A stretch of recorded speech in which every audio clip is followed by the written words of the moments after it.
Rick Grimes s'est adapté au monde de The Walking Dead à cause de deux événements. Sans ces deux événements, peut-être qu'il serait mort avant. Et oui, à la base, Rick Grimes, c'est un gentil flic, ce n'est pas une personne qui abat les gens de sang-froid. Malheureusement, quand tu vois que le danger est permanent et qu'il ne vient pas que des zombies, il peut aussi venir des humains, t'es obligé de changer de mentalité. Et c'est ce qui s'est passé lors de la saison 2 de The Walking Dead. En effet, Rick a dû abattre son meilleur ami parce qu'il devenait instable et très dangereux pour la survie du groupe. En effet, Shane avait un énorme complexe d'infériorité envers Rick.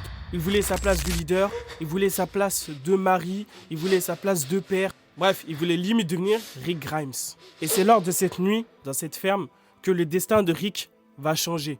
Il va abattre son meilleur ami et devenir une toute autre personne. Il va se changer en leader pragmatique et autoritaire. Le deuxième moment qui va marquer un changement chez Rick, c'est lorsqu'il va abattre quelqu'un comme un rôdeur. Tu m'as très bien compris, il va le grailler. C'est un moment qui va marquer parce qu'il en parle à Alexandria et dans le spin-off après The Walking Dead, quand il retrouve Michonne. À ce moment-là, la seule différence entre Rick et les rôdeurs, c'est que Rick peut réfléchir contrairement à eux.